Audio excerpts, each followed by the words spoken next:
Alors, j'ai nommé Dr Doris Claire, qui est gérontopsychiatre à l'Institut et consultante au programme du CDG. Dr Hélène Masson, neurologue en gériatrie, avec nous heureusement là, depuis plusieurs années, très centrée sur la neurologie de la personne âgée et qui est aussi consultante dans tous les programmes et particulièrement de clientèle de l'UCDG. Et le docteur Diana Cruz Santiago, qui est médecin de famille en soins aux personnes âgées, qui travaille à l'unité de courte durée gériatrique et qui en a été également la chef de programme. Alors, aujourd'hui, un sujet, regardez, qui ressurgit. Hein, on pensait que la syphilis était disparue. Et voilà, alors elle dort peut-être dans le cerveau de certains de nos personnes âgées. Alors, à vous la parole. Alors aujourd'hui, on va vous parler de la neurosyphilis. La raison pour laquelle on a choisi ce sujet, c'est qu'on a été confronté à un cas vraiment particulier à la clinique externe et finalement à l'UCDG. On va vous en parler longuement et en détail. On vous dit que nous n'avons aucun conflit d'intérêt en lien avec le contenu de la présentation. Les objectifs de la présentation aujourd'hui vont être de décrire l'histoire naturelle de la syphilis, une mise en garde. On s'adresse à la syphilis chez les personnes qui ne sont pas atteintes du VIH, parce que ça, c'est souvent des présentations qui sont particulières et particulièrement complexes. Donc, on va vraiment parler de syphilis pour les personnes adultes, âgées, les jeunes, etc. On va nommer les manifestations cliniques de la syphilis primaire, secondaire et tertiaire. Comme objectif, on veut aussi que vous interprétez les marqueurs sérologiques pour faire le diagnostic et le suivi du traitement d'une neurosyphilis, identifier les indications de faire une fonction lombaire chez les patients avec une syphilis, et on va décrire les manifestations psychiatriques de la neurosyphilis. Comme plan, on va vous parler d'épidémiologie, d'histoire naturelle, des manifestations cliniques de la syphilis primaire et secondaire, du diagnostic et du traitement avec les marqueurs sérologiques, la syphilis tertiaire avec les manifestations neurologiques, indication de la fonction lombaire, suivi du traitement, et manifestation neuropsychiatrique de la neurosyphilis.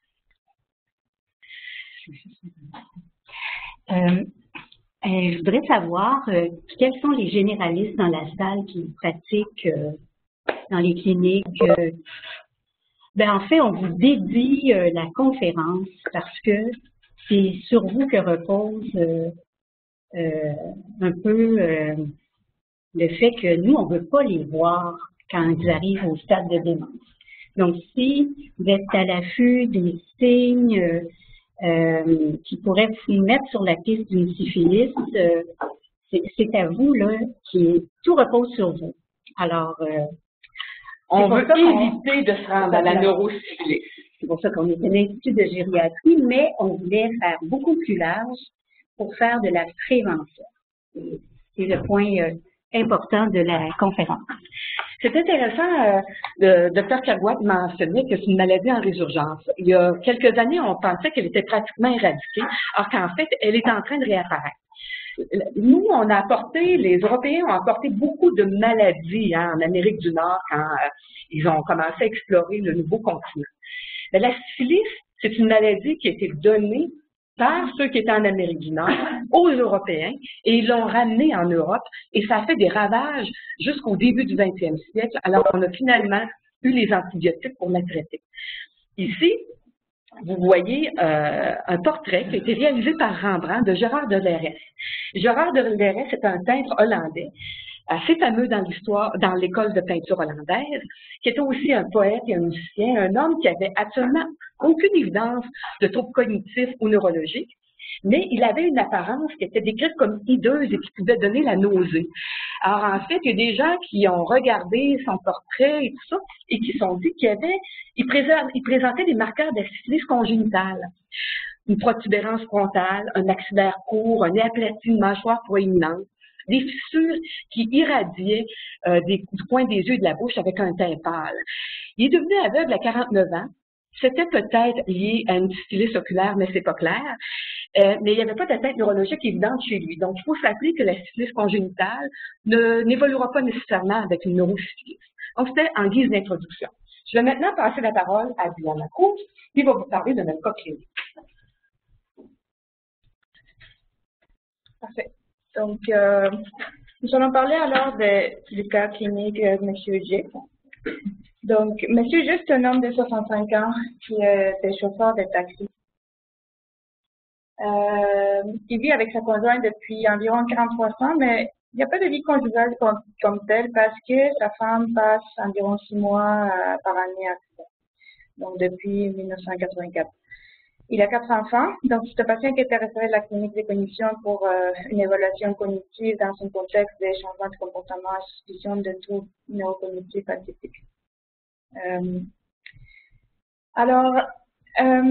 C'est un patient qui présente alors une détérioration cognitivo-comportementale depuis environ 2 ans, donc qui avait déjà une vie un peu marginale et un problème de vue pathologique. Il avait déjà fait faillite en fait 4 fois. Il présentait un tableau des chutes à répétition. Il avait une perte de poids d'environ 40 livres dans les 6 derniers mois. Une conduite automobile qui était dangereuse. Il avait même causé l'accident avec un cycliste. Il a fallu que les gens frappent à leur porte pour qu'ils se rendent compte que le cycliste était sous la voiture. Donc, ça a pris les pompiers pour pouvoir les sortir. Donc, il se montrait plutôt indifférent par rapport au fait qu'il y avait peut-être presque tué une personne. Et il décrivait aussi des hallucinations tactiles au niveau du visage. Il disait qu'il y avait des fourmis qui marchaient un peu dans ses bras et au niveau de son visage. Comme antécédents médicaux, il était connu pour une sténose spinale lombaire et une hernie discale. Il était en attente d'une décompression au niveau d'un chirurgien, donc qui se fait quelques mois après. Une hypertrophie venant de la prostate et une apnée de sommeil, donc c'était tous des antécédents qui ont été diagnostiqués dans les mois précédents sa détérioration. Donc, dans la famille, il n'y avait pas de problème de démence, il y avait tout simplement une histoire des parents qui avaient un problème d'alcool.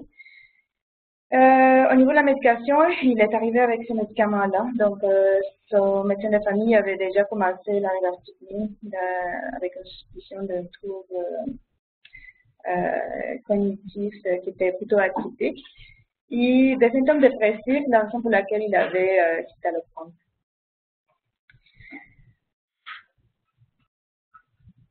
À l'investigation, au niveau de laboratoire, son bilan était normal. Donc, à part une vitamine B12 qui était à 60, il y a un DDRL qui a été demandé. Donc, quand on les demande, on reçoit une RPR. On va parler de la sérologie un petit peu plus tard.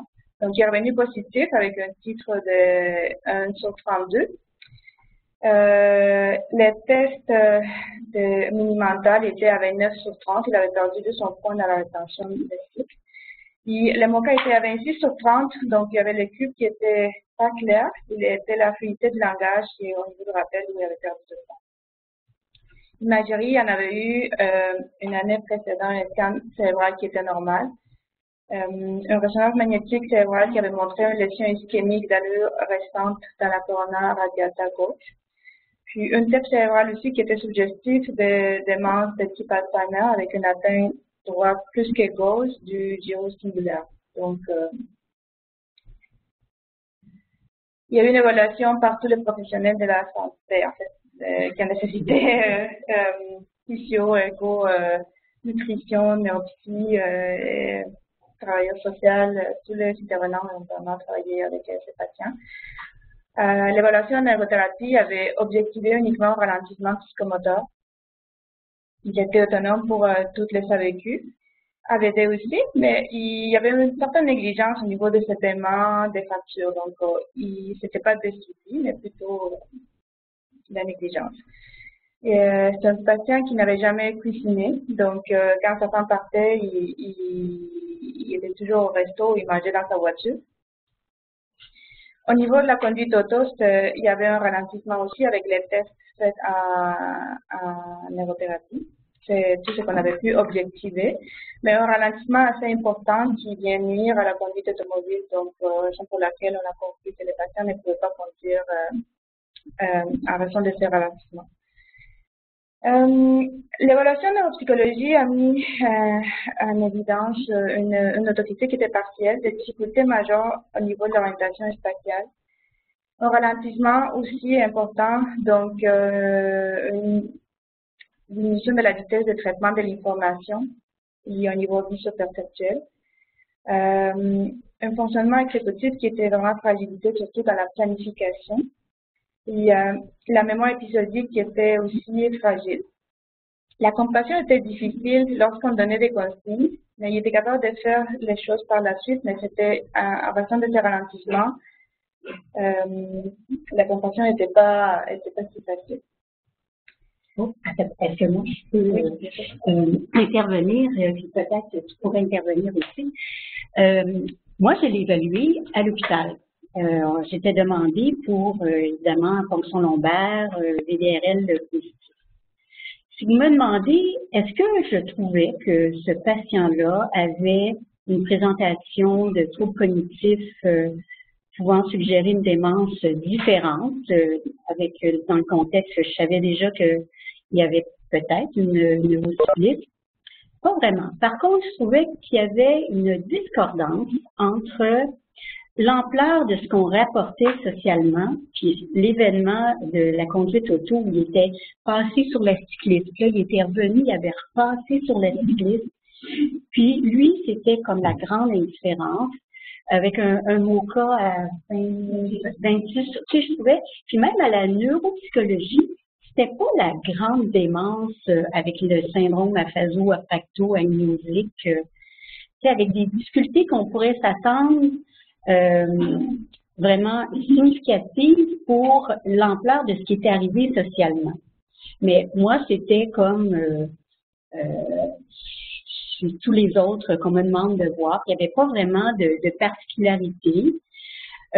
Sinon que aussi j'avais beaucoup de difficultés avec son épouse qui vivait 6 mois à Cuba, 6 mois ici, un chauffeur de taxi assez isolé qui vivait dans son auto. Il y avait quand même un contexte un peu biopsychosocial particulier. Mais c'était les seules choses que je trouvais. Puis on rapportait aussi que depuis 30 ans, et moi je le retrouvais à l'examen, il y avait un léger tremblement postural et d'action.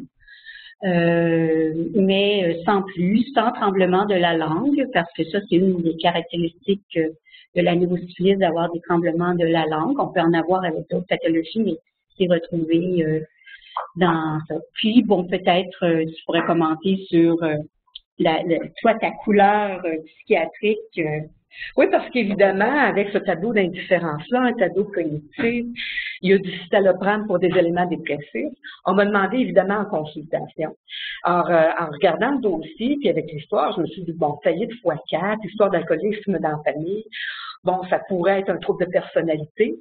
Mais quand on le rencontre, absolument pas un contact de trouble de personnalité, un monsieur qui a une apparence plutôt indifférente, qui devient un peu triste quand on parle de sa relation avec ses enfants parce qu'il ne les voit plus, ses 4 enfants, depuis plusieurs années. Sauf que c'est pas à cause de lui, il s'avère que c'est sa femme qui veut pas voir leurs enfants. Donc, un tableau qui est un peu flou, tant sur le plan psychiatrique, pas d'histoire de dépression, pas d'histoire de psychose, pas d'histoire de manie. Puis, je me dis, bon, il y a probablement une démence qui est en train d'évoluer, un tableau dépressif qui est un peu atypique, qui se greffe là-dessus. Alors, vous comprenez qu'il y a beaucoup d'évaluations qui se font. Oui, Marie-Jeanne? Juste rappeler que c'est moi qui l'ai envoyé au 4e. Il y avait juste une chose que je savais. Je ne pouvais pas retourner ce patient-là chez lui. Okay? Puis l'idée, là, c'était de le convaincre d'être ami. Et la façon de le convaincre d'être ami, il y avait 65 ans, son seul désir, c'était de continuer à conduire son taxi pour avoir des revenus. Et c'était, monsieur, malgré tous les péchés que vous avez faits dans votre vie, vous avez droit au pardon. Vous êtes, à mon avis, très malade. Il faut être hospitalisé. On vous pardonne. Il faut vraiment prendre soin de vous. C'est comme ça que j'ai convaincu le monsieur d'entrer à l'unité. Fait que c'était ça. C'est qu'il y avait une bizarrerie certaine dans le cas. Il y avait une bizarrerie, puis c'est un monsieur qui avait passé sa vie à travailler, OK, 18 heures par jour. Et le taxi, c'était une vie sociale en plus d'un travail. Alors, de l'empêcher de conduire, ça devenait un gros enjeu. Sauf que c'est pas juste qu'il était passé sur un cycliste. C'est un homme qui, comme il faisait du taxi depuis plusieurs années, il connaissait la ville de Montréal comme sa poche. Et là, il perdait sa voiture. Il l'a stationnée, puis il ne savait plus où aller la récupérer. Alors, on revient à l'évolution de tout ça. Donc, comme j'avais déjà résumé assez bien ce que j'avais dit. Donc, effectivement, c'est un patient qui a un système de collaboration de plusieurs services, donc unité d'évaluation, donc la clinique des cognitions, un suivi en externe. Il y a plusieurs spécialistes dans la collaboration entre médecins de famille, gériatre, neurologue, psychiatre, microbiologiste. Donc, nous allons passer à l'épidémiologie. Alors, on s'est basé sur le portrait des infections transmissibles, donc une SPQ, sexuellement par les sangs, donc au Québec, qui est le rapport de 2015, donc qui est le dernier, avec une projection en 2016. Donc, ça a été publié en novembre 2016, donc le prochain sera en novembre 2017. Avec seulement 3 cas déclarés au Québec en 1998, il était possible d'espérer que la syphilis infectieuse soit en voie d'élimination. Donc, c'est comme ça que le document commence. Toutefois, cette infection a connu une résurgence au début des années 2000. Depuis 2010, le taux d'incidence des cas déclarés au Québec est le plus élevé depuis 1984. Donc, qu'est-ce qu'on voit dans les, dans les groupes, dans les années précédentes? On voit une augmentation à partir des années 2000-2001. Donc, en bleu, c'est les hommes, en orange, ce sont les femmes. Donc, c'est un problème qui touche surtout les hommes. Et si vous voyez, en 2015, c'est le taux le plus élevé qui a été décrit depuis 1984. Et encore une fois, la presque totalité des cas ce sont des hommes. Si on va par groupe d'âge, les personnes qui sont les plus touchées, c'est les groupes, ce sont les jeunes, c'est les groupes d'âge de 20 à 24, 25 à 29, et le plus haut, c'est de 30 à 34. Donc, encore une fois, vous voyez la différence entre les hommes en bleu et les femmes en orange. Si on parle des femmes, ce sont les femmes qui sont en âge de procréer qui aussi sont les plus touchées, donc entre 25, 29, 30, 34. Donc, voilà pourquoi la vigilance est importante. Et le dépistage. Quelles sont les caractéristiques des cas déclarés en 2015? Donc, il y a eu 737 cas de syphilis, avec un taux d'incidence de 8,9%. Parmi ces cas-là, il y avait 25% qui étaient des cas de syphilis primaire, 32% secondaire et 43% latente précoce. 96% c'était ça concernait les hommes. Donc, on a les pourcentages selon les groupes d'âge. Donc, 40% âgés entre 25 et 39 ans. Donc, le taux le plus élevé en fois, c'est entre 30 et 34 ans. 47% âgés de 40 ans et plus.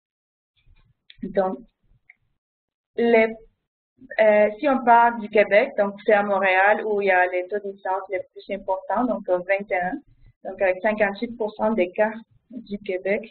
Et au reste du Canada, le taux d'incidence est beaucoup plus bas, donc 4,9. Si on compare, donc en haut, vous avez une graphique qui montre le taux d'incidence des cas déclarés pour certains groupes d'âge pour les hommes et en bas, c'est pour les femmes. Donc, là, on voit une augmentation donc, dans la ligne orange. Donc, c'est surtout les 20 et 24 ans. Oui, il y en a. C'est un point barre? Ça va. Donc, la ligne orange, c'est le 20 à 24 ans. Donc, en 2012, c'était les groupes les plus touchés. Donc, c'est pour ça qu'il y avait une vigie rehaussée chez les jeunes entre 15 et 24 ans. Donc, quand on a fait les caractéristiques de ces hommes, donc, on s'est rendu compte qu'il y avait 92% c'était des hommes ayant des relations sexuelles avec d'autres hommes. Donc, c'est le groupe qui est le plus touché. Si on parle de la syphilis de nature autre qu'infectieuse, donc pour savoir le nombre de neurosyphilis, c'est l'objectif de cette présentation. Donc, vous voyez, depuis 2011, dans la neurosyphilis, si on parle des hommes et des femmes, donc encore une fois, les cas sont plus nombreux pour les hommes. En 2011, il y a eu 19 cas de neurosyphilis. Avec une progression, et en 2015, c'est le plus élevé avec 28 cas. Pour les femmes, c'est plus bas. Il y avait, en 2013, c'était l'année la plus importante.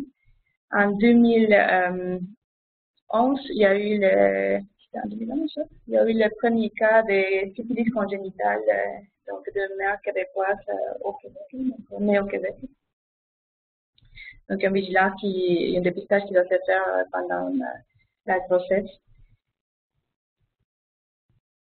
Vous allez voir passer des messages importants.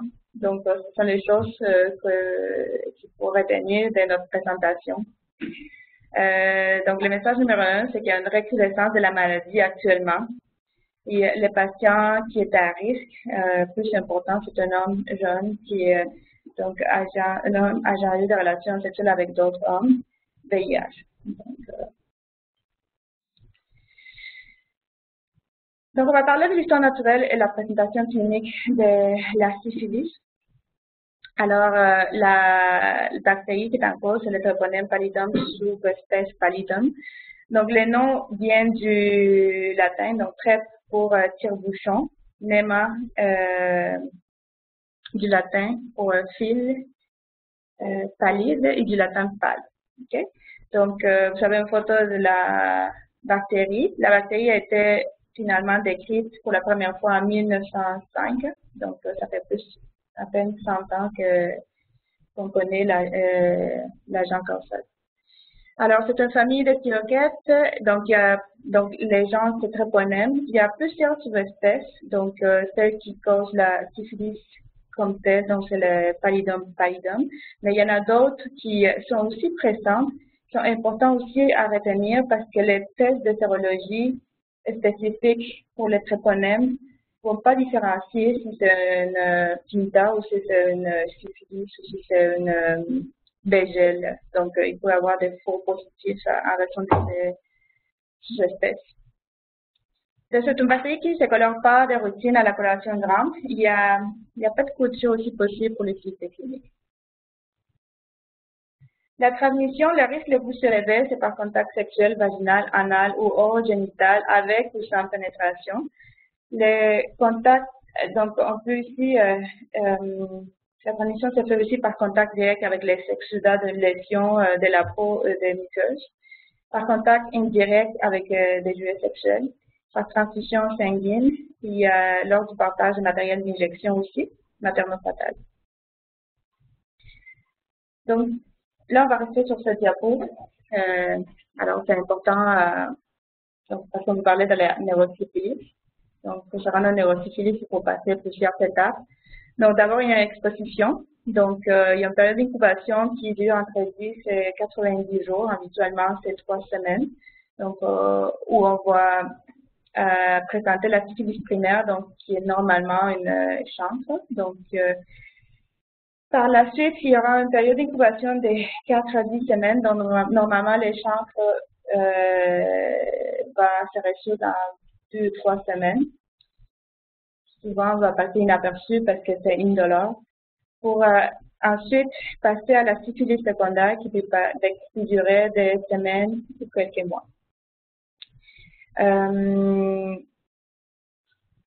Où on peut avoir des manifestations aussi qui vont aussi rentrer dans l'ordre.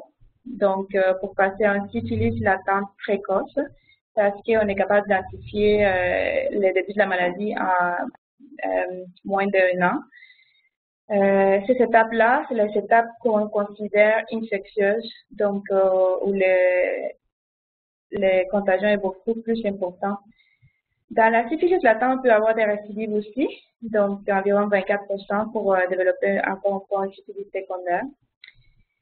Et par la suite, on passe à la prochaine étape qui est la syphilis latente tardive, parce que ça fait plus qu'1 an, donc on n'est pas capable de retrouver les débuts de l'infection, donc ou de retracer les débuts de l'infection à l'intérieur de la première année. Pour développer une syphilis tertiaire. Dans la syphilis tertiaire, il y a plusieurs présentations. Il y a les manifestations cardiovasculaires, il y a les gommes, il va y avoir l'atteinte neurologique précoce, donc il y a une syphilis tertiaire. Dr. Mazou va parler de cette partie. Je ne sais pas si vous voulez faire une intervention maintenant. Non, juste dire que quelqu'un qui rentre en contact avec une syphilis primaire, c'est-à-dire chancre ou syphilis secondaire, une personne qui a un rash, il y a 50 à 75% de risque d'avoir la syphilis, de l'attraper comme on dit. Et pour les formes de syphilis latente précoce, c'est où là, il n'y a aucune manifestation, il n'y a pas de contact cutané particulier, de sécrétion autre que contact sexuel, c'est environ 30%. Puis je ferai les commentaires tantôt sur l'envahissement du système. Ce qu'on retient, c'est qu'il y a une exposition.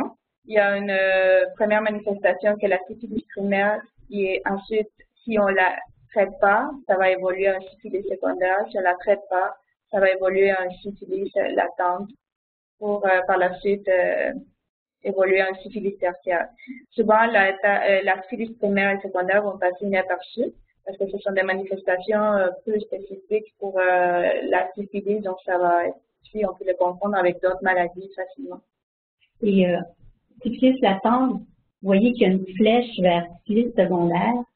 Il y a environ un quart des patients qui vont avoir, en général en dedans d'1 an, mais ça peut aller jusqu'en dedans de 4 ans, une récidive des symptômes de syphilis secondaire, donc réapparition d'un rash. Donc ça, c'est important. Des fois, ça peut être des rashs frustres. Donc, il y a un document qui est très bien fait, résumé. Donc, je ne peux pas réinventer la rue, donc c'est déjà très bien décrit. Le document d'Illines, donc sur la syphilis, qui parle du traitement, qui résume tous les tests sérologiques. Donc, on va se baser sur ce document ici. Donc, il présente un résumé des manifestations cliniques. Donc, on parle de la période infectieuse, encore une fois, donc les stades primaires, secondaires, syphilis latente précoce. Donc, si la syphilis primaire, donc c'est les chancres. Donc, normalement, c'est une ulcère superficielle, des contours réguliers, pas d'exudat, indolore, donc à moins qu'il y ait une surinfection, donc ça va être douloureux. Ça se localise au site d'inoculation, donc ça peut être génital, anorectal, oropharyngé. Donc, il y a une régression spontanée après 3 à 6 semaines. Et ça peut être confondu avec une herpès, une granulomatose vénérienne. Syphilis secondaire, c'est habituellement un rash qui est d'aspect maculopapuleux, qui va aussi rentrer dans l'ordre dans 3 à 12 semaines. Ça peut être un syndrome grippal tout simplement, et ça peut être confondu avec une mononucléose ou avec une primo-infection par le VIH. La syphilis latente précoce, c'est vraiment, il n'y a aucune manifestation clinique, c'est vraiment au niveau de la sérologie où on va avoir des tests positifs. Mais on est capable de retracer les débuts de l'infection à l'intérieur de la première année. Donc, il y a un exemple d'un chancre dans la syphilis primaire, les rash. Donc, c'est un rash aussi qui va toucher les mains, le fond des mains. Donc, on a la période non infectieuse, donc les stades plus tardifs, donc la syphilis latente tardive, pour passer aussi à un stade tertiaire où on va avoir, comme je dis, la syphilis cardiovasculaire qui peut se manifester comme une anévrisme de l'aorte. Donc, pour les patients qui ont une neurosyphilis, il faut aussi éliminer la présence d'un anévrisme, c'est ce qui a été fait avec nos patients. Un gomme syphilitique, qui est une lésion cutanée et osteoarticulaire, principalement. La neurosyphilis qui peut être, dont on va parler aujourd'hui. La syphilis tertiaire, ça prend en moyenne de 5 à 30 ans après l'acquisition de l'infection, donc c'est vraiment beaucoup plus tard.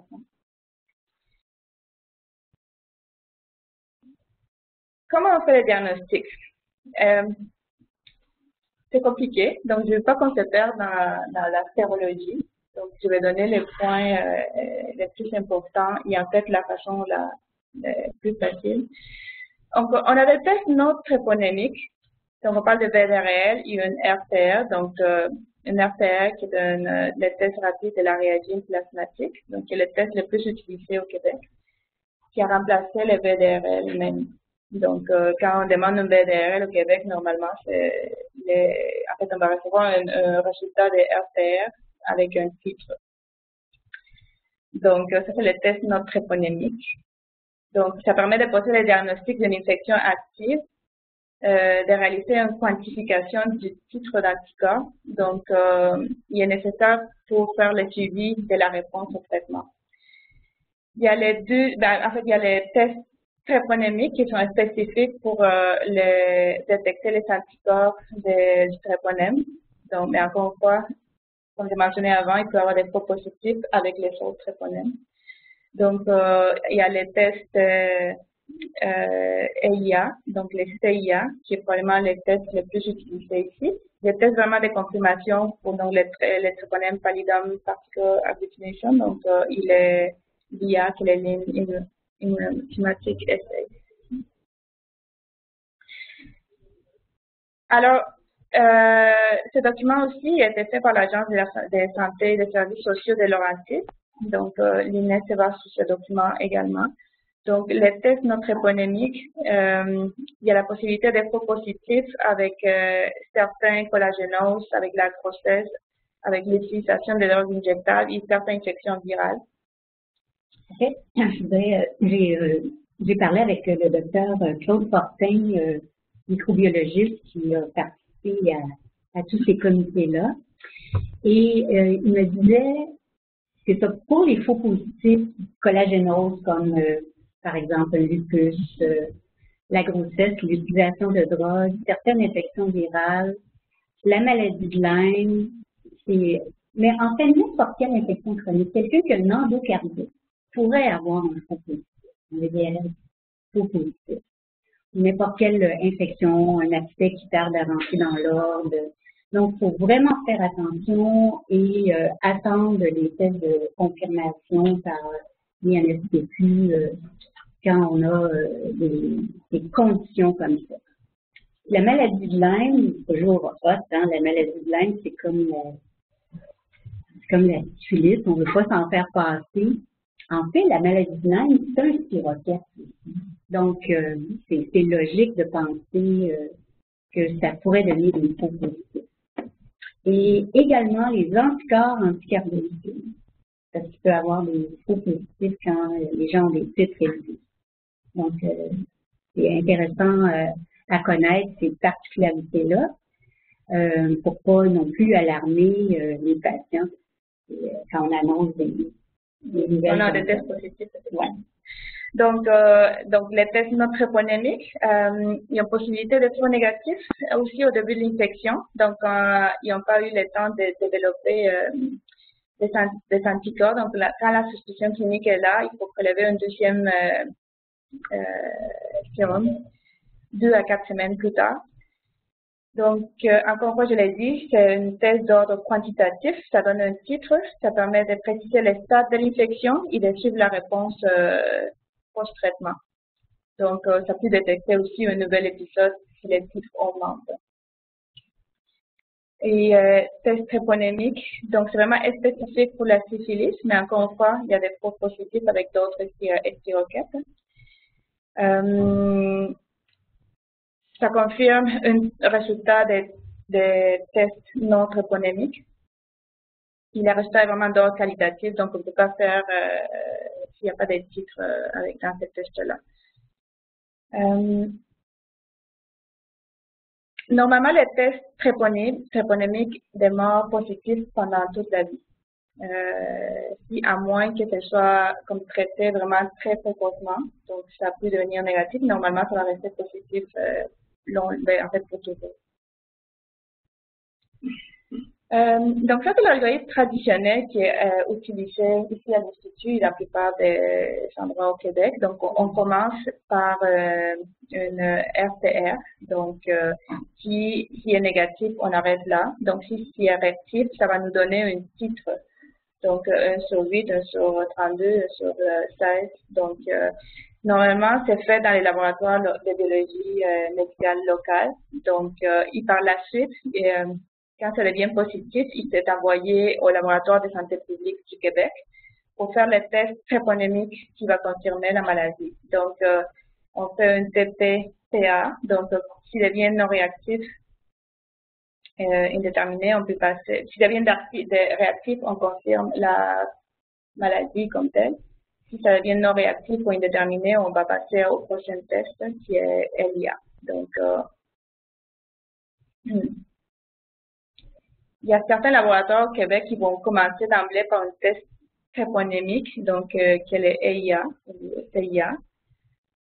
S'il est non réactif, on arrête aussi là. Si c'est réactif, on va passer au test non tréponymique qui est le RTR pour avoir un titre, donc c'est important pour le suivi. Si c'est réactif plus que 1 sur 8, donc on va considérer un test positif. Si c'est très faible ou si c'est non réactif, donc on va suivre le même algorithme que le précédent avec un test tréponymique, donc spécifique pour confirmer la maladie. Donc, encore une fois, la deuxième partie, c'est fait au laboratoire de santé publique du Québec.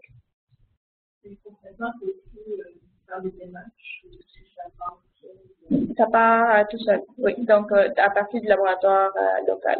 Donc, nous, normalement, on demande un VDRL ici à l'Institut, on reçoit un RTR avec un titre. Puis, par la suite, si c'est positif, c'est envoyé directement. On n'a aucune démarche à faire, ça se fait par les laboratoires. Il y a un guide d'interprétation des tests sérologiques, c'est très bien décrit dans les documents et dans les documents de l'INES. Chose très importante, donc l'interprétation des tests de sérologie doit se faire en consultation avec un collègue expérimenté. À cause de tous les faux positifs, les faux négatifs, donc et toutes les différences par rapport au test. Donc, si on résume, il y a d'abord on fait un test non tréponymique, un RTR qui est réactif. Mais, donc, les tests tréponymiques de confirmation sont non réactifs. Je suis en bas de la page, le dernier. Donc, on a un faux positif. Donc, ça, c'est le dernier. Si on a un test non tréponymique, donc RTR qui est non réactif, en fait, je ne vais pas rentrer dans cette spécificité, mais si vous retenez si ça peut, c'est pas mal de laboratoires que vous allez demander comme test, il peut y avoir des différences, donc on pourrait essayer de mettre la maladie dans une stade, ok? Donc, au fond, la première chose que les médecins de famille font, donc c'est demander un BDRL, une RTR, qui est positif, donc ça prend un test de confirmation. Donc, si est négatif, donc on arrête là. Donc, vous voyez les différences qu'il peut y avoir avec les tests quand ils sont réactifs, non réactifs. Donc, il y a le document de l'INES ici, qui est dépendant du test, le RTR. Donc, il y a le test de confirmation. Donc, ça va vous rentrer dans une stade de la maladie. Ça peut être un syphilis actif, un traitement, en fait, un post-traitement. Donc, je ne sais pas si vous voulez que je vous explique tout ça, mais le but de la présentation, c'est plus de parler de la neurosyphilis. Si le document est très bien fait, vous pouvez le consulter. C'est ça, en fait, l'INSPQ nous envoie un document et il détaille l'interprétation. Quand, pour toutes sortes de raisons, c'est pas clair, que la conduite est pas facile à identifier, je pense que c'est une bonne pratique, effectivement, de contacter un microbiologiste. Il y en a toujours dans les sites qui sont disponibles, et c'est leur métier de nous enseigner, beaucoup plus que d'appeler au laboratoire. Donc, à ce moment-là, on va demander à un collègue, ou à moins que quelqu'un soit dans le milieu, soit très à l'aise, là, mais pour des questions particulières. Mais en général, c'est assez clair. Il faut juste faire attention à se caser dans la bonne colonne. Et puis, si on a des doutes. Donc, on va passer. C'est un tableau qui résume aussi, au stade de la maladie, encore une fois, les tests tréponémiques vont rester positifs toute la vie. Les tests non tréponémiques, donc les titres va changer dépendant de si on l'a traité ou pas. Donc, c'est une maladie à déclaration obligatoire. Donc, normalement, votre résultat de RPR avec un titre, ça vient avec un formulaire à remplir, donc il y a envoyé. Donc, à ne pas oublier. La notification des partenaires, donc c'est une maladie pour qui on doit faire la notification aux personnes qui ont été exposées. Dans la syphilis, si c'est un cas de syphilis primaire, normalement, ça peut aller jusqu'à 3 ou 4 mois avant l'infection. Pour une syphilis secondaire, c'est de 6 à 8 mois ici. Pour quand on diagnostique un syphilis latent dans une stade précoce, donc c'est jusqu'à la première année. Et quand on parle d'un syphilis tardif et tertiaire, ben, c'est toutes les personnes qui ont dans la vie, qui ont partagé. Le traitement, c'est la pénicilline. Donc, il y a une allergie à la pénicilline, il y a les spécificités, donc il y a la doxy qui est utilisée. Donc, je ne vais pas rentrer dans les traitements. Voilà. Donc, en fait, on ne rentre pas dans le traitement parce que le traitement, c'est le plus facile. Le plus difficile, c'est le diagnostic. Donc, voici le deuxième message qu'on veut passer, c'est que des manifestations neurologiques et oculaires peuvent survenir à n'importe quel stade de l'infection avec la syphilis, que ce soit primaire, secondaire ou tertiaire. Donc, la neurosyphilis, c'est pas juste la démence, c'est pas juste les troubles psychiatriques avec des délires de grandeur, c'est vraiment à tous les stades et c'est pour ça que c'est beaucoup précocement qu'il faut être à l'affût de ça serait quoi une manifestation possible dans un en plus si c'est un groupe dommage qu'on ait pas de ici, vous avez, je cite un article qui est important, qui a été fait au début des années 2000, entre 2000 et 2004, parce que comme on a vu dans les graphiques Diana a montré, c'est à partir de ce moment-là que la syphilis a augmenté vraiment beaucoup. Et on a pris le groupe des hommes ayant des relations avec d'autres hommes, donc, parce que ça, c'est les temps modernes. Hein, c'est avec c'est l'ère où on a la pénicilline, parce que tout ce qu'on peut lire avant, ça a été fait au 20e siècle et on n'avait pas la pénicilline. Donc aujourd'hui, donc c'est une étude importante pour montrer, mais c'est quoi le risque de développer en phase précoce une neurosyphilis que je vais documenter tantôt.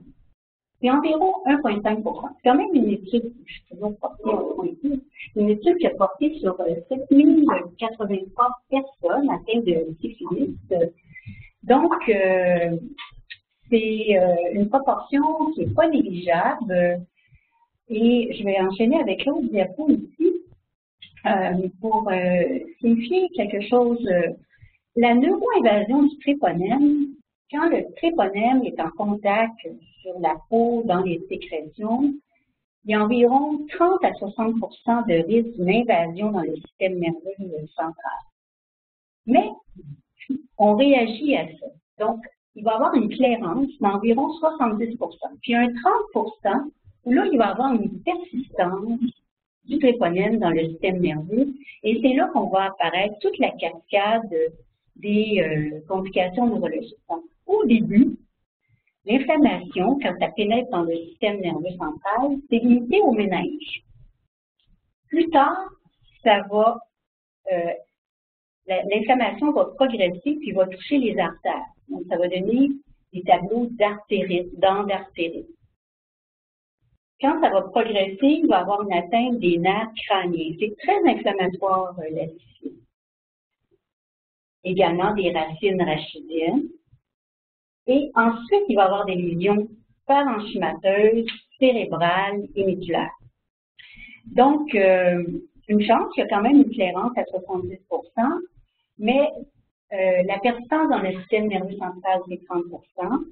Puis précocement, je peux avoir des signes neurologiques dans le groupe des VIH, c'était 1,5 %, mais quand on va voir les études antérieures des grandes cohortes qui ont été publiées par les pays norvégiens, on dit que c'est moins de 5 % environ.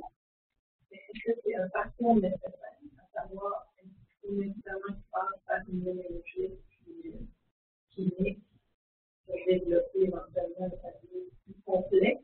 Oui, mais il y a des méningites là, que je vais maintenant détailler qui vont passer un peu inaperçues. Une petite céphalée qui dure 2-3 semaines.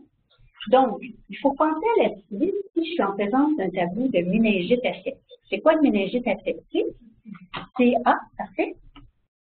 On a.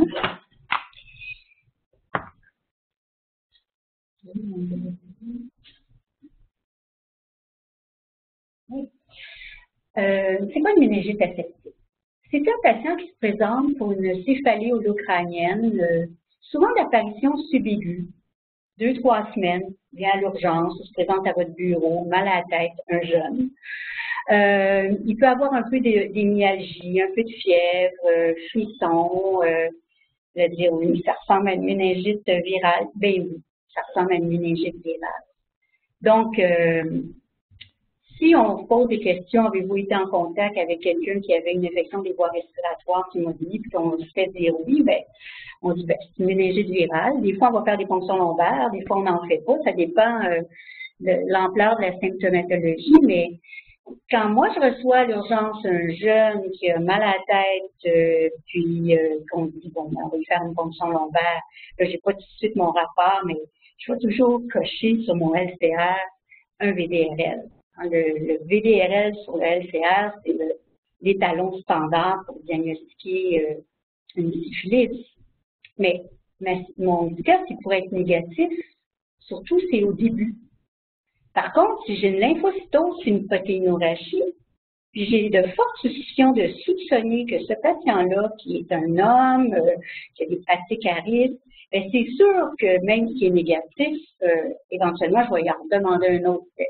Okay? Donc, la fonction lombaire, elle va être faite pour voir s'il y a une protéinorachie, pour voir s'il y a une lymphocytose, puis évidemment pour mesurer s'il y a un titre positif, si le VDRL est positif. Donc, c'est pas facile la méningite aseptique, mais il faut y penser. Mais vous allez dire, ça ressemble à la maladie de Lyme. Ben oui, quelqu'un qui a eu, qui a eu été en contact, qui est allé marcher à Rimouski, parce qu'il y a un cas à Rimouski. Ben, c'est pareil, c'est une méningite aseptique, hein, c'est un tableau non spécifique, mais c'est pas un tableau de 2-3 jours de mal de tête. Souvent, c'est un peu plus 2-3 semaines. T'sais. Ce patient-là, il n'est pas connu pour faire des migraines. Ça a l'air, d'où ça sort, c'est un peu particulier, puis il faut un peu de température. C'est sûr que ça appelle la fonction lombaire. Mais ça, c'est un point important. Maintenant, des nerfs crâniens. Un patient qui se présente avec une névrite optique, c'est pas nécessairement une sclérose en plaques. Toujours penser à demander un test de dépistage pour la syphilis. Même chose, un patient qui se présente pour un papillédème, surtout unilatéral. Donc, ça, c'est vraiment des gros red flags. Un autre, c'est une paralysie faciale. Toujours penser, c'est pas toutes des paralysies belles, hein, les septes périphériques, ça peut être aussi une neurosyphilis, une atteinte précoce des nerfs crâniens par un envahissement par le tréponème. Donc, un jeune à risque, surtout s'il est gay, qui se présente avec un septe, à preuve du contraire, c'est une syphilis. À preuve du contraire. Même s'il vous jure qu'il est bon garçon, protégé, ou même une fille aussi. Toujours penser chez les jeunes, parce qu'on a vu que la syphilis, c'est une affaire de jeunes personnes. Donc, le groupe de 20, 30, 40 ans qui se présente avec des tests, moi, là, je ne me gêne pas pour demander des stages. Mais Un SEP périphérique chez un jeune, ça peut être une première manifestation, une primo-infection du VIH aussi. Donc, très souvent, moi, ça fait partie de mon bilan. VIH et dépistage pour les Les surdités subites aussi, ça peut être le cas. Pourquoi? Parce que la syphilis, ça donne une méningite de la base du crâne. Et là, je vais l'illustrer, je pense, dans la prochaine diapositive. Ça va toucher les nerfs crâniens, ils sortent à la base du crâne. Donc, la syphilis, ça va donner des nerfs crâniens. Puis la syphilis, ça ne donne pas des polynévrites. Ça donne des nerfs crâniens, des nerfs tachiens. Je vais revenir dans le tabac. Deuxième message, troisième message, message numéro 4. Et surtout, ayez l'œil ouvert pour la syphilis oculaire. Et ça, c'est hot. Ça, c'est vraiment, vraiment hot, la syphilis oculaire. En 2014-2015, des fois, il y a des conjonctures dans le domaine scientifique. Tout le monde pense à la même affaire, voit les mêmes affaires en même temps. Mais il y a eu là, un foisonnement là, de publications sur la syphilis oculaire. La syphilis oculaire, c'est la neurosyphilis. Hein? On aborde ça comme une neurosyphilis, on traite ça comme une neurosyphilis. Actuellement, le plus souvent rencontré en phase précoce. Donc, c'est vous, les généralistes, qui allez voir les œils rouges qui ne guérissent pas. Évolution progressive sur période de semaines à mois. C'est-à-dire, l'œil rouge, on met des gouttes, encore une autre goutte, deuxième, troisième, puis ça ne guérit pas. Donc, ayez à l'œil que ça peut être une syphilis oculaire. Ça arrive autant chez les patients infectés par le VIH que non infectés. Puis, on n'a pas vraiment identifié de souche particulière. Je veux juste faire une petite remarque avant que je le dise pour le VIH. On a dit aujourd'hui qu'on ne parlait pas du VIH. Mais dans le fond, ça va s'aborder de la même façon. Le même algorithme de traitement. Puis ça aussi, j'ai rediscuté de ça avec le docteur Fortin hier, parce qu'il y a des controverses encore.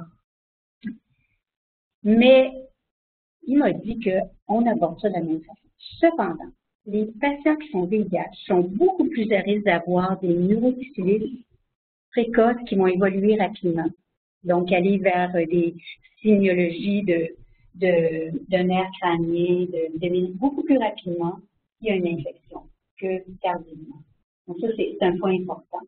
Et évidemment, si on voit un patient VIH avec un test positif, c'est peut-être une bonne pratique aussi de demander une consultation en microbiologie. Puis ça, il me l'a confirmé. Mais en général, les patients sont suivis. Mais des fois, on peut, je ne sais pas où on pratique, on ne peut pas avoir des cas spéciaux. Donc, ça, c'est un point important. Mais quelles sont ces manifestations? Bien, il y a des choses de toutes sortes. Ça peut être sclérine, sclérine, kératite interstitielle, uvite antérieure, uvite postérieure, panuvite, mivrite optique. Donc, ça peut atteindre tous les parties de l'œil et ça peut arriver en phase précoce. Il y a une tendance pour. Mais ça peut aussi arriver tardivement. Un patient, une personne âgée qui a un œil rouge qui ne guérit pas, qui a des cognitifs, ça pourrait être une syphilis. Donc, c'est une bonne pratique de suspecter chez tout patient à risque avec des symptômes oculaires, de questionner tout patient avec syphilis sur des symptômes oculaires, de référer tout cas suspect pour examen à la lampe à fente, d'effectuer une ponction lombaire chez tout cas de syphilis oculaire. Au cours de la dernière année, moi, j'ai fait au moins 4 ponctions lombaires pour des syphilis oculaires, à la demande des microbiologistes de Notre-Dame. Et ça se prend en charge comme une neurosyphilis. Et le docteur Fortin va présenter ce travail-là dans un congrès prochainement en microbiologie. C'est très intéressant. Ils ont donc revisé tous les cas de syphilis oculaire de 2000 à 2015 à l'hôpital Maisonneuve-Rosemont et à l'hôpital Notre-Dame. Donc, 119 patients, pas 2, 119. C'est quand même beaucoup. Donc, 174 œil. Et les deux diagnostics les plus fréquents, ce sont des uveites et des névrites optiques isolées. Donc, uveites, dépistage. Névrite optique, dépistage. Super important. Bon, voici maintenant, là je ne parle plus de méningite aseptique, précoce. Là, je vais parler de la grosse méningite chronique, syphilitique, tardive. Ici, on voit une gomme syphilitique. Et puis, on a fait une biopsie, simplement, puis on voit les tréponèmes pâles sur la biopsie cutanée. Mais imaginez que ça, c'est ça qu'on a dans le cerveau. Donc, c'est très inflammatoire. Les patients, ils sont pas bien, ceux qui ont des méningites. Et ici, on voit vraiment, c'est un épaississement des méninges, et puis c'est nodulaire, c'est gommeux. Hein, on voit des petits nodules ici. Et regardez, c'est intéressant, ça ici. On dirait presque que ça peut être une encéphalite herpétique. Parce qu'on sait que l'artère, ça a une propension pour le lobe temporal. Ben oui, il y a des présentations qui miment l'encéphalite herpétique. Et des fois, ça peut arriver qu'on voit des patients qui ont des lésions comme ça, et on fait une ponction lombaire, puis il y a de l'herpès, mais il y a des cas de rapportés où il y avait aussi un VDRL positif sur le LCA. Donc, les présentations pseudo-encéphalite herpétique, c'est aussi possible dans la neurosyphilis. Maintenant, autre complication de la neurosyphilis, mais en phase tertiaire, c'est la syphilis méningo-vasculaire. Méningo-vasculaire, voulant dire qu'il y a tellement d'inflammation dans ce cerveau-là que même les artères sont inflammées. Et ça donne des endartérites concentriques. Vous voyez ici les illustrations. Regardez ici, c'est bon. Un petit rond là, hyper intense, et l'artère sixième. Donc, c'est une prolifération de fibroblastes au niveau de l'intima, il y a une fibrose de la média, de l'adventice ici, et ça touche les artères de moyen et de gros calibre. Ça veut dire les petites artères ici, mais en général, c'est des artères de moyen et de gros calibre. Ici, on a un patient qui a fait 2 gros ACV au niveau des noyaux collés, bras antérieurs de la capsule interne, parce que probablement que ces artères récurrentes de Hübner, qui sont des artères qui émergent au niveau de la cérébrale antérieure, ont été touchés. Ici, on a un patient où il y a une formation pseudo-anévrismale. Ça peut donner des anévrismes, la neurosyphilis, des hémorragies cérébrales. En fait, je n'ai pas illustré l'aorte, là, mais les patients qui ont des aortiques syphilitiques vont avoir des grosses aortes raboteuses pseudo-anévrismales, mais en fait, on peut avoir des anévrismes un peu tard. Donc, ça, c'est l'atteinte vasculaire. Donc, c'est un patient, d'ailleurs, je pense que c'est mon prochain message. Un patient jeune qui vient pour un ACV, surtout s'il n'y a pas de facteur de risque, pas d'histoire familiale, pas de syndrome dans le corps, en cardiologie, c'est sûr qu'il faut faire un dépistage pour la syphilis. Les AVC sans facteur de risque vasculaire, c'est pourquoi ce patient-là fait un ACV? Il faut toujours avoir ça en tête. Et aussi, la couleur de ces AVC-là, ça va s'accompagner souvent d'une céphalie persistante. C'est-à-dire, oui, il peut y avoir des céphalies satellites avec un AVC, mais les patients vont se présenter avec un tableau des fois de céphalie depuis 2-3 semaines. Donc, c'est ça qu'il va y avoir un peu tableau de confusion, puis ils font un AVC, ou plusieurs AVC. Il y a plein de gens célèbres dans la littérature là, qui fait de syphilis, d'ailleurs, qui ont parlé, qui ont fait des AVC multiples, et puis qu'à cette démence syphilitique de paralysie générale s'ajoutait une démence vasculaire. Et bon, il y a d'ailleurs c'est Baudelaire qui avait une aphasie importante et qui répétait toujours « bonsoir les choses d'ici-bas ». C'était sa stéréotypie verbale.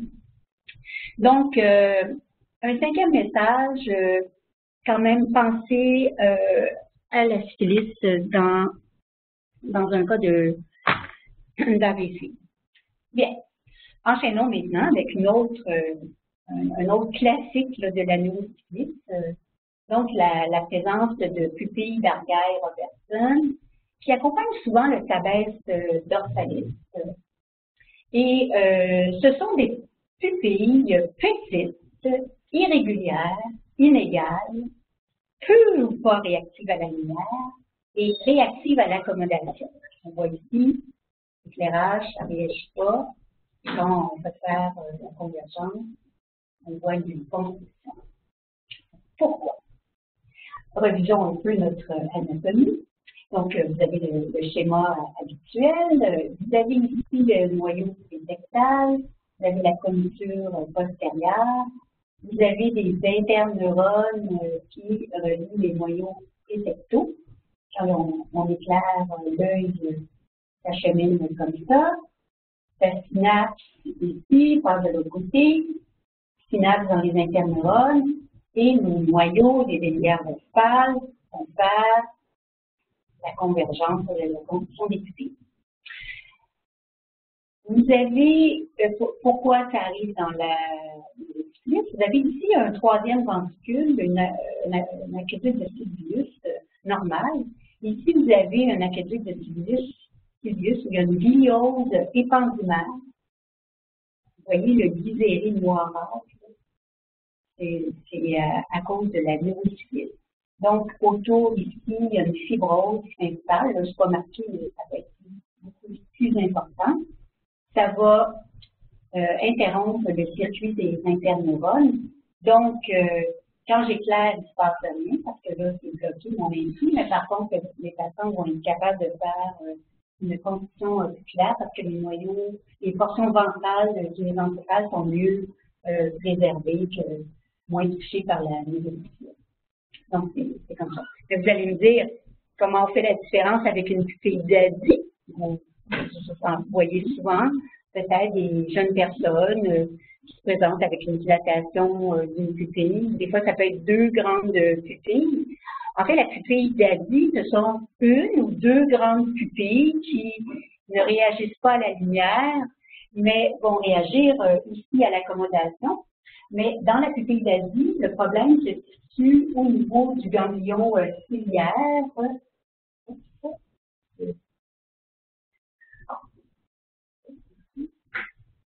Le ganglion ciliaire, il y a une dégénérescence du ganglion ciliaire, ce qui entraîne une dégénérescence du muscle ciliaire, du muscle constructeur de l'iris, par segment ou dans sa totalité. Donc, le problème est ailleurs. Et il y a eu, les gens ont dit parfois, ah, ben la neurosyphilis, le syndrome d'Argyll-Robertson, ça se passe pas au niveau des encéphaliques, ça se passe plutôt au niveau des ganglions ciliaires, mais jamais personne qui a démontré de l'inflammation des envahissements du tréponème dans le ganglion ciliaire. Donc, l'hypothèse que ça se passe plus au niveau des encéphaliques demeure. Donc, également, faire un test de dépistage pour la syphilis, c'est une référence en ophtalmologie en présence de pupilles toniques. Ça peut être une pupille d'Adi. C'est sûr que la pupille d'Adi, l'ophtalmologiste doit faire un test avec la pilocarpine faiblement dilutée, 0,1%. Là, il va avoir une constriction très importante parce qu'à cause de la dégénérescence dans le ganglion ciliaire, ça donne une hypersensibilité de dénervation, donc une réaction très importante à la pilocarpine. Chose que les patients avec l'atteinte oculaire de la pupille de Argyll-Robertson n'auront pas. Voici maintenant l'illustration du tabès dorsalis. qu'est-ce que c'est le tabès dorsalis? Donc, autre manifestation classique de la mésosyphilis. Ici, vous avez un acronyme. Donc, en fait, tabès veut dire liquéfaction, dissolution, décomposition, atrophie. Dorsalis veut dire racine dorsale, colonne dorsale, cordon postérieur. Et vous voyez ici l'illustration d'une moelle où on voit une grande pâleur des cordons postérieurs, des colonnes postérieures, mais également, ça touche la racine dorsale.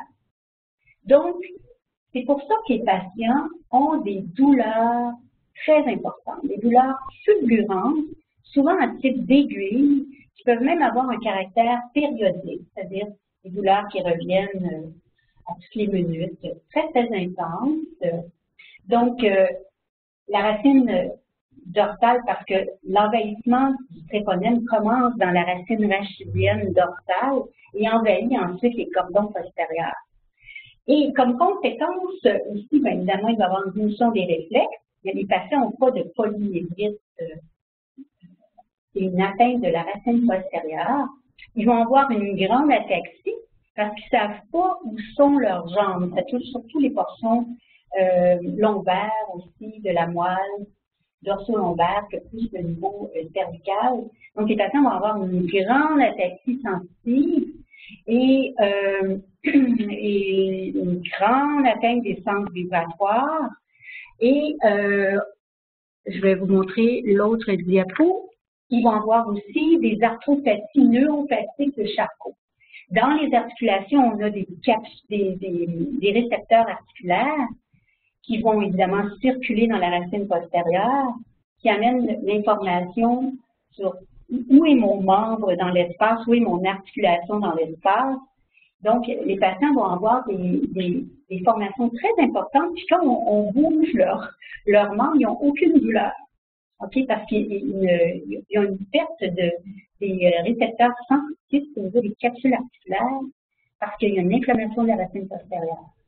Et on a une grande ataxie, une atteinte du centre vibratoire parce qu'il y a une atteinte des cordons postérieurs. C'est un bâtiment d'archives. Hein? Go. Bien. Alors, parlons de la démence maintenant. Combien de tests de dépistage pour la syphilis avez-vous demandé dans votre vie? Est-ce que vous pensez que vous l'avez demandé pour rien? C'est pas les guidelines, c'est les guidelines de l'American Academy de 2001. De sa date 2001, c'est même 2001, là, on commençait l'épidémie de la syphilis, là. Donc, dans ces guidelines-là, ils disaient, c'est pas nécessaire. Mais moi, je vous dis, c'est nécessaire. Parce que, moi, je fais une clinique de mémoire par mois à Saint-Luc. J'en fais un peu ici, mais pas beaucoup. J'en fais pas beaucoup. C'est sûr que j'envoie à l'urgence et tout ça. Juste au cours de la dernière année, j'ai fait 3 diagnostics. Donc, puis là, c'est juste au cours de la dernière année, puis à chaque année, c'est comme ça. Moi, ça peut être 3 par année. Donc, moi, personnellement, je trouve que ça fait partie du test qu'on doit demander. Donc, c'est discutable. Puis, les critères diagnostiques, ça peut évoluer selon les nouvelles données de la littérature. Si je vous dis qu'il y a plus de syphilis oculaire chez les jeunes, c'est les cas rapportés de 2014-2015, c'est 100 ceux qui n'ont pas été diagnostiqués, puis qui vont être peut-être déments dans 20 ans, 30 ans.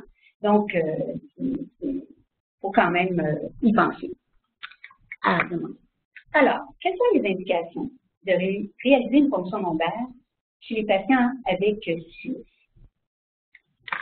Bien, d'abord, il faut quand même que le test tréponemique soit positif dans le sérum, parce que pour avoir une neurosyphilis, un patient doit avoir eu une syphilis. Donc, on aura un test tréponemique positif sur le sérum. On ne peut pas attribuer une symptôme neurologique au patient à la neurosyphilis chez un patient qui a un test tréponemique négatif. Ça, c'est évidemment la première. Est-ce que la résistance au traitement, on pense que on va donner de la pénicilline, on va y venir. Lorsqu'on fait une sérologie dans l'investigation du mouvement et qu'on obtient un EIA positif avec un RTR négatif, Il faut absolument attendre la confirmation de l'IFTQ avant de prendre une décision pour la suite, parce que dans la population à faible risque, le taux de faux positifs peut aller jusqu'à 40%. Donc, on ne saute pas tout de suite sur le patient. Il faut vraiment attendre la confirmation de l'INFTQ. Plus précisément, quelles sont les indications donc retenues pour réaliser chez un patient avec un profil sérologique compatible avec le syphilis sont patient avec signes ou symptômes neurologiques ou ophtalmologiques sans égard au stade de syphilis. Donc, un patient qui a une méningite affectique, qui se présente avec un stet, une névrite, un édème papillaire, on y pense, on le fait. Évidence clinique de syphilis tertiaire non neurologique, comme une gomme syphilitique dans le front ou ailleurs, une atteinte cardiovasculaire, une aorte. Ensuite, troisième point, échec sérologique du traitement. Lorsque le suivi sérologique montre une augmentation du titre ou ne montre pas une réduction attendue du titre de l'épreuve non économique après le traitement. Moi, j'ai ajouté, on veut voir s'il y a une lymphocytose, une protéinorachie, et on va également suivre ces paramètres-là pour savoir si notre traitement est efficace. Donc, nous, le but du traitement, c'est de voir diminuer les titres. Si ça augmente, là, il y a quelque chose qui ne marche pas. Il faut souvent retraiter, on en parlera tantôt.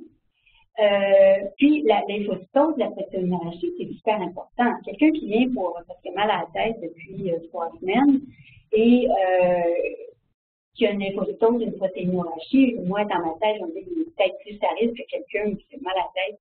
Ça, je fais le compte normal qui arrive. Donc, c'est un point important.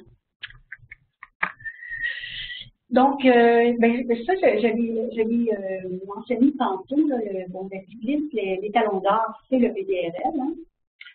Donc, un VDRL positif sur le LCR et le diagnostic de la neurosyphilis. Mais un VDRL négatif n'exclut pas une neurosyphilis. Si moi, je le soupçonne, là, il y a un patient, là, je suis sûre que c'est ça, avec toute l'histoire, je fais une fonction lombaire, il y a une lymphocytose, il y a une protéinorachie, mais le VDRL est négatif, bien, ça va être mon bon jugement clinique. C'est sûr que je dois être très soupçonneux et de dire, ben, je vais peut-être le recontrôler. Parce que ça peut être un faux négatif. Okay? Parce que, au-delà de tout ce qu'on vient de dire, le diagnostic de la syphilis, c'est un diagnostic de clinique, de bon jugement clinique. Oui, il y a les tests tréponymiques, mais il faut que ça fasse du sens avec mon patient, mon histoire et tout ça. Et ça, c'est marqué dans les guides. Il faut toujours référer à l'histoire clinique. La dernière. Message numéro 9, évidemment, faire un suivi sérologique suite au traitement. C'est bien beau des traités, mais après ça, il faut que vous les revoyiez pour voir s'il y a des changements. Moi, j'ai terminé ma partie sur la neurologie. On va accélérer un peu parce que on est dans le temps. Donc, le suivi sérologique, c'est important de le faire. Vous savez la façon de le faire dans les livres de l'INES. Donc, pour la neurosyphilis, il faut toujours consulter un collègue expérimenté parce que dans la syphilis primaire secondaire, normalement, on s'attend en veille de 4 fois après 6 mois. Donc, on parle de 2 dilutions. Donc, vous savez les documents là. Donc, Monsieur G. Donc, c'est un patient qu'on a suivi dans le temps. Donc, on a les résultats qu'on a eu à l'admission. Et 1 an après. Donc, est-ce qu'avec les valeurs qu'on a actuellement, est-ce que c'est une réponse sérologique qui est adéquate pour notre patient? Donc, si on s'attend à avoir une diminution si on parle de syphilis primaire, je vais revenir ici. Donc, il a fait de 2 fois notre patient. Mais ça l'a diminué. Donc, là, on parle de syphilis primaire secondaire et syphilis latente. Notre patient a une neurosyphilis. Donc, on a consulté un collègue expérimenté. Donc, parce qu'il y avait une diminution uniquement de titre de sur 32 à 1 sur 16. Donc, il y avait une diminution quand même des protéines, il y avait une diminution de lymphocytes, donc qui étaient les choses importantes à retenir de la fonction lombaire. Donc, on a considéré que le traitement était efficace pour ce patient. Donc, là, on est dû pour une autre fonction lombaire. on est dû pour une autre fonction lombaire. Des fois, les types peuvent rester faiblement réactifs, mais en autant que les globules blancs diminuent en bas de 10 et idéalement pas de protéinorachie. Mais là, il y a encore peut-être un peu d'activité, mais on va voir à la prochaine fonction lombaire. Mais on ne veut pas avoir une augmentation du. C'est ça. Ça, c'est important. Pas d'augmentation. Les lymphos étaient importants. Alors, notre sujet, donc, il est très content d'avoir eu son traitement il y a 1 an. Il travaillait avec la pénicilline, mais par la suite, il a commencé à organiser une fête chez lui, un voyage à Bora Bora avec tous les personnels de l'unité. Donc, il a invité vraiment tout le monde, il allait payer. Alors, c'est Doris qui va nous parler des manifestations neuropsychiatriques de la neuropsychiatrie. Alors, effectivement, peut-être environ 1 mois après le traitement avec la pénicilline, monsieur a commencé à moins bien dormir. Et il a commencé à consommer beaucoup de coke assis à la salle à manger devant la télévision, puis à socialiser beaucoup. Et ce qui fait qu'on a commencé à me demander de venir le voir, parce que là, il offrait à tout le monde d'aller à Bora Bora. Il avait acheté un compound là-bas, et j'allais avoir, tout le monde allait avoir une maison de sa famille, là. Il y avait une vingtaine de personnes qui allaient avoir leur maison. Et quand je vais le rencontrer, il me dit, docteur, vous êtes chanceuse. Vous n'avez plus besoin de travailler. Je vous donne 250 000 $ par année pour le reste de vos jours. J'étais très contente, mais malheureusement, évidemment, avec 4 faillites derrière lui, c'était peu probable. Alors donc, on s'est dit, j'ai appelé Hélène, parce que jusque-là, il avait été plutôt vaguement dépressif, vaguement frontal, là, un petit peu. Et là, tout d'un coup, il devenait plus excité, plus social, plus content. Alors, je rencontre la famille avec lui, et je me dis, est-ce que cet homme-là, qui travaillait 18 heures par jour, qui dormait 3-4 heures par nuit, est-ce qu'en fait, c'est un bipolaire qu'on ignorait? La famille est catégorique. Aucune histoire de dépression dans le passé, même si les enfants ont pu beaucoup compter avec lui. Les enfants, la femme, les amis, le beau-frère et la sœur qui sont très proches de lui me disent qu'il n'a jamais présenté d'épisode dépressif, jamais présenté d'épisode maniaque. Alors, je dis, bon, ça doit être dû à la neurosyphilis. Mais c'est drôle parce que ça arrive après le traitement de la neurosyphilis. Alors, ça amène la question, quelles sont les manifestations neurologiques et neuropsychiatriques de la neurosyphilis? Un cas intéressant, parce qu'en cherchant, je me suis dit, il y a des personnes célèbres. Hélène a mentionné Baudelaire, mais plus près de lui, il y a Al Capone. Al Capone, vous savez, qui a été épinglé finalement à cause d'un problème d'évasion fiscale, malgré qu'Eliot Ness a beaucoup essayé autrement. Mais déjà, dès qu'il était en cours, apparemment, il présentait des signes d'atteinte démentielle. Et ça évoluait en 1946, on était compris qu'il y avait l'intelligence d'un enfant de 12 ans. Et il avait fait des morts d'un AVC et il y avait une démence physique documentée. Alphonse Daudet, Hélène a parlé du tabès d'Orphalix, La Doulou, un livre qu'il a écrit sur, en fait, son expérience de la douleur qu'il ressentait. Si vous ne connaissez pas Alphonse Daudet, les lettres de Montmoulin, les aventures de Tartarin et de Tarascon. Alors, apparemment, il avait contracté la syphilis en 18 et 20 ans, et il a souffert toute sa vie des shooting pains, entre autres, là, que décrivait Hélène. Il a très bien décrit ça dans son livre. Donc,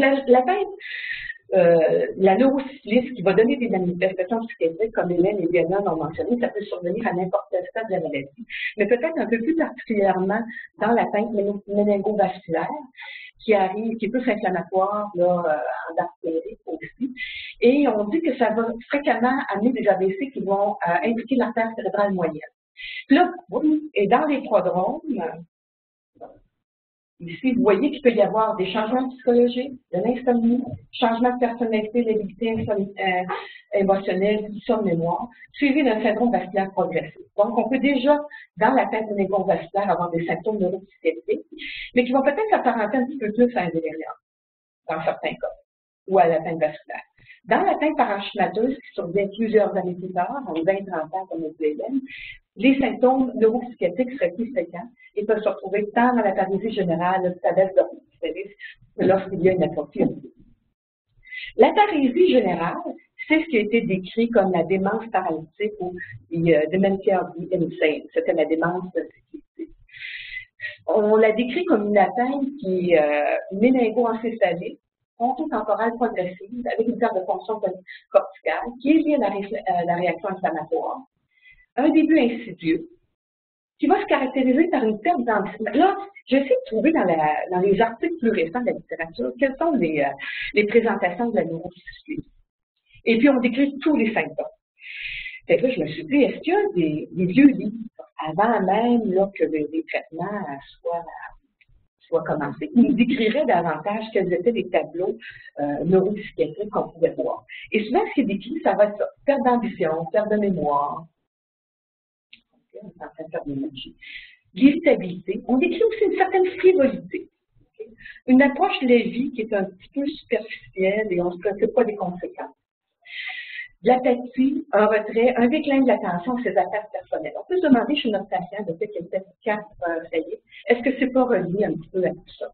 Et on décrit des changements mentaux qui peuvent simuler la schizophrénie, la manie euphorique, la paranoïa, la psychose toxique et la démence, qui est cependant la présentation la plus fréquente de la maladie neuropsychiatrique liée à la psychose. Mais par contre, ça peut être accompagné de dépression, de confusion, d'atteinte du jugement de la mémoire. Il y a ce moyen mnémotechnique pour se rappeler des symptômes qui peuvent survenir dans la démence paralytique, qui vont survenir environ, et la démence va survenir environ 5 ans après le début des symptômes. Donc, on n'a pas grand temps là, pour intervenir. Donc, parésis, P, personnalité, A, affect, R pour restless ou hyperactif, I, les pupilles d'Argyro-Robertson, par exemple, comme on décrit l'ALM, les atteintes du sensorium, les atteintes de l'intellect et aussi les atteintes du langage avec, entre autres, la littérature. On a surnommé cette maladie-là le grand imitateur, parce qu'elle peut donner à peu près n'importe quoi. Vous voyez, au début, là, délirium, psychose, manie, rage, dépression, démence. Les symptômes les plus fréquents vont vraiment, surtout au début, là, être un changement de personnalité, qui est présent chez 48% des patients. Par contre, dans certains cas, les douleurs qui vont être décrites peuvent donner l'impression qu'il y a en fait un trouble somatoforme et même un trouble de conversion. Pourquoi? Parce que les douleurs fluctuent, ils peuvent être lancinantes, les symptômes peuvent être sensoriels ou moteurs et être transitoires. Ces patients-là peuvent avoir un comportement histrionique et même de la grandiosité, ce qui fait que le trouble de somatoforme va être un des diagnostics différentiels qu'on va considérer. Typiquement, dans la littérature plus antérieure aux antibiotiques, on va décrire que les idées délirantes vont être d'un type expansif, qui correspond ici un peu à notre monsieur, avec Bora Bora, l'argent qu'elle a nous donné. Et on dit ici dans ce livre, qui est écrit par Masson, un délire mégalomaniaque qui est empreint d'absurdité et d'incohérence. Le malade va vanter ses richesses fabuleuses, son ascendance. Parfois, ce délire va avoir des thèmes hypochondriaques. Il va décrire, par exemple, que ses organes sont en or. C'est pour ça qu'ils ne fonctionnent pas. Par contre, il peut y avoir des états dépressifs sévères avec refus de s'alimenter, des idées de suicide qui vont être fréquentes.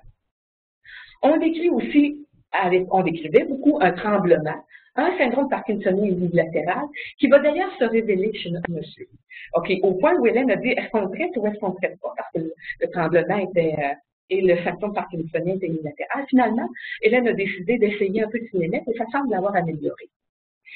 Il va souvent y avoir des arthropathies que ce monsieur-là nous décrit également. Il y avait une douleur à l'épaule, avec irradiation dans tout le bras, avec des édèmes, avec des sensations de chaleur. Décrit également dans les vieux livres, des arthropathies à début brusque, à l'occasion d'un traumatisme minime parfois, des douleurs fulgurantes, des symptômes moteurs régionaux, une hyperpulsatilité et une sensation d'hyperthermie locale que nous décrivait notre patient.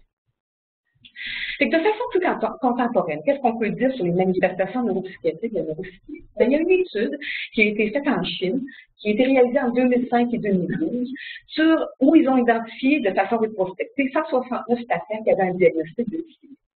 126 hommes, 43 femmes. L'âge moyen, 51,8 ans. Aucun des patients n'avait une histoire familiale de trouble psychiatrique. 59 patients des 169 avaient un diagnostic de paralysie générale. De ceux-là, de ces 59 patients avec une paralysie générale, 52 avaient eu des manifestations psychiatriques comme symptômes primaires, donc presque tous. Et les symptômes neuropsychiatriques étaient présents, tous les symptômes neuropsychiatriques qui ont été identifiés étaient chez ceux qui avaient un diagnostic de paralysie générale. dans cet échantillon-là, les autres n'en avaient pas présenté. 11 de ces patients-là, on ne s'est pas posé de questions au début parce que le diagnostic de syphilis avait été posé. Chez les 41 autres, le diagnostic de neurosyphilis n'avait pas été posé initialement. Et ces derniers, ils n'avaient pas d'histoire de maladie psychiatrique, ce qui amenait la suspicion d'une maladie organique sous-jacente plutôt qu'un trouble fonctionnel psychiatrique. Des 52 patients, les 41 qui n'étaient pas identifiés comme ayant une syphilis, ils ont d'abord été traités en neurologie. Et dans ces cas-là, les diagnostics initiaux ont été tous ceux-là. Démence, délirium, AVC ischémique, trouble de mémoire, encéphalopathie alcoolique, ischémie cérébrale transport, et 4 autres patients ont été diagnostiqués comme ayant une encéphalite virale, une encéphalopathie sous-corticale hétérosclérotique, la dépression et une hyperlipidémie. Donc, vous voyez, hein, notre grand imitateur, ça donne à peu près tout. Chez les 52 patients qui avaient des manifestations psychiatriques, plusieurs avaient cependant des manifestations de d'autres syndromes. Puis les plus fréquents, des troubles de personnalité, l'atteinte cognitive, évidemment, délirium, hostilité, dysarthrie, confusion, perturbation du cycle éveil-sommeil, l'incontinence urinaire et fécale, puis aussi moins fréquent, la paranoïa, les hallucinations, l'humeur expansive et la maladie. La plupart s'accompagnaient de symptômes neurologiques aussi.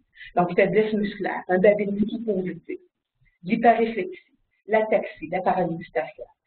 Dans une étude antérieure faite par le même groupe, ils ont constaté que chez 81% des cas qui avaient une neurosyphilis, il n'y avait pas eu un bon diagnostic qui avait été posé. 81%. Donc, très élevé. Comme le disait Hélène, on ne la suspecte pas assez. Et quand on a des manifestations psychiatriques qui sont atypiques, qui a des symptômes neurologiques atypiques également, il faudrait y penser que ça va aider à un dépistage. On dit que les manifestations neurovasculaires sont plus précoces que les manifestations neuropsychiatriques. Pourquoi? Parce qu'ils sentent que les manifestations neuropsychiatriques sont davantage associées à la paralysie générale et donc à l'atteinte parenchymateuse. Investigation et traitement, évidemment, je ne reprendrai pas ça parce qu'Hélène en a déjà parlé, et Diana, mais il faut faire des études sérologiques sur le sang liquide céphalorachidien. On dit que la neuroimagerie donne des images qui sont habituellement non spécifiques. Notre monsieur avait initialement un CT scan qui ne démontrait pas grand-chose. Il peut y avoir des lésions ischémiques. De l'atrophie cérébrale a été décrite chez 87% des cas qui avaient des symptômes psychiatriques, surtout au niveau des lobes frontaux et temporaux. Ça fait du sens, parfois on dit que c'est une atteinte qui est plus avancée, plus parenchymateuse. Donc, si vous avez des manifestations neuropsychiatriques dans une neurosyphilis tertiaire, il pourrait y avoir au moins une atrophie cérébrale. On peut voir l'atteinte mélangée. Le PET scan peut parfois être utile, mais évidemment, il n'y a pas de diagnostic.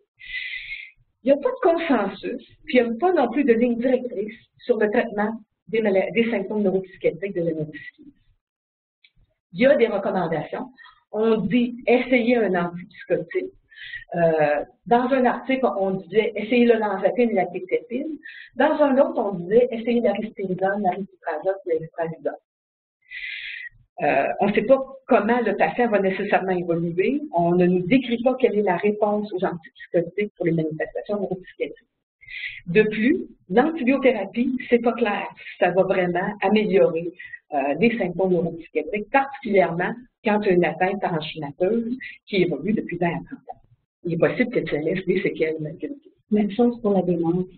Un coup qu'elle est installée, on traite pour pas qu'il y ait de progression, mais on ne revient jamais à une amélioration, disons, complète. Là. C'est ça.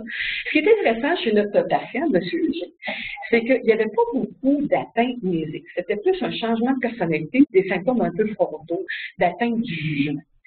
Et quand il a fait sa réaction maniaque après le traitement, on a introduit un antipsychotique. On a d'abord essayé d'augmenter le séroquel qu'il avait, qui n'a pas du tout répondu. Il a fallu que je le change pour du Zyprexa. Puis il a fallu monter pas mal pour qu'il puisse avoir une réponse. Je pense entre 10 et 15 mg par jour. Et ça a duré quelques mois parce qu'à chaque fois que j'essayais de baisser la dose, les symptômes psychotiques, l'agitation et les troubles de comportement revenaient. Environ un an plus tard, il a cependant développé un tableau parkinsonien et vraiment comme un affaissement. Puis il y avait à ce moment-là aussi des symptômes dépressifs parce qu'il était capable de fonctionner. on avait considéré qu'il n'était pas apte à retourner vivre de façon autonome, donc il est allé vivre dans une résidence intermédiaire où il ne se plaisait pas du tout, fait qu'il est devenu assez déprimé et il a fallu le réhospitaliser pour faire du ménage dans la médication. On a réussi à sevrer les antipsychotiques sans aucune récidive des symptômes psychotiques. Et il a récupéré sur le plan de l'humeur en retrouvant sa mobilité parce qu'il y avait des symptômes parkinsoniens quand même assez importants. Puis ces symptômes parkinsoniens, comme je disais, il y en avait quand même une certaine persistance et de façon unilatérale. Puis là, Hélène a décidé d'essayer du cinéma. Puis avec ça, il a récupéré aussi de la mobilité et son humeur s'est beaucoup améliorée. Il est maintenant suivi en externe et il vit chez sa sœur et son beau-frère avec qui il a une excellente relation, ils sont très sportifs. Il a actuellement, son mi mental est à 29 sur 30 et son MOCA est passé de 26 à 29 sur 30. Son jugement actuellement est adéquat. Sa mémoire est adéquate, est meilleure que la mienne. Il a récupéré sa désorganisation du géospatial. Il se retrouve, il marche partout dans Montréal, il prend le métro sans aucune difficulté. Alors là, il ne veut pas retourner vivre seul parce qu'il s'ennuie. Alors, mais il fonctionne très bien. Ce qui fait que ça va être intéressant de le suivre sur le plan neuropsychologique. On va refaire une évaluation neuropsychologique. Donc, une évolution très intéressante. Le patient est très heureux actuellement et très satisfait de son traitement. Un commentaire. On dit que les patients psychiatriques pourraient être plus à risque de développer une neuropsychiatrie. Donc, il faut y penser chez ces patients-là également, surtout quand il y a des symptômes psychiatriques qui deviennent un peu atypiques. Pourquoi? Parce que certains de ces patients-là ont des problèmes de contrôle positionnel, ils ont des comportements sexuels à risque, ils peuvent avoir une atteinte cognitive aussi. Puis c'est connu que les patients psychiatriques ont une difficulté à avoir accès à des soins de santé adéquats et ils ne recherchent pas tout le temps non plus des soins de santé. Donc, les comorbidités psychiatriques peuvent compliquer l'évaluation et le diagnostic, puis c'est encore pire si vous ajoutez à ça le VIH. Un mot sur la réaction de Jarisch Herxheimer. Quand j'ai appelé Hélène, quand le patient a développé des symptômes maniaques, après le traitement de la neurosyphilis, j'ai appelé Hélène. J'ai dit, là, je suis perdue, je sais plus quoi faire. Hélène a dit, mais il y a cette réaction-là qui peut survenir chez les patients quelques semaines après le début du traitement. Tu vas donc vérifier. Alors, on a revu la littérature. La réaction de Jarisch Herxheimer, c'est une réaction qui survient après le traitement de la neurosyphilis par antibiotiques, mais en général, après 2 jours, 2 à 4 jours, une semaine. Dépendamment de la littérature, c'est à peu près ça qu'on trouve. C'est associé à quoi? Quand on traite par antibiotiques, on fait mourir les tréponèmes. Les tréponèmes se défont et libèrent plein d'endotoxines qui sont toxiques pour le système nerveux. Donc, ça va provoquer une réaction fébrile transitoire qui peut donner une exacerbation brève des symptômes neuropsychiatriques, de la fièvre, des myalgies, des frissons, des céphalées, de la tachycardie, de la vasodilatation. Ce patient-là n'a pas tout à fait présenté de fièvre ou de symptômes de cette nature-là. Mais on s'est demandé si les symptômes maniaques pouvaient constituer une exacerbation des symptômes neuropsychiatriques, sauf que dans son cas, ça n'a pas été vrai, ça a duré quelques mois. Alors, on ne sait pas là, exactement qu'est-ce qui s'est passé. Mais il faut savoir que tout traitement des spiroquettes, ça inclut dans la maladie de Lyme, pourrait donner une exacerbation temporaire et brève des symptômes neuropsychiatriques avec la fièvre et un tableau un peu infectieux. Ça a un cours habituellement limité dans le temps, puis on recommande comme traitement d'acédation, diazépam, allopéridol quand les patients sont très agités ou présentent des symptômes psychotiques, des antipyrétiques, dans certains cas des stéroïdes, mais essentiellement, ce sont des mesures supportives générales, puis on va faire une admission si nécessaire. Donc, en conclusion, quand il y a une présentation atypique de symptômes behavioraux et psychiatriques, la neurosyphilis, de nos jours, devrait toujours être considérée. La neurosyphilis a une incubation de 2 à 20 ans. Et elle survient chez 30% des patients qui ont une syphilis non traitée, puis elle peut survenir à n'importe quel moment de l'infection.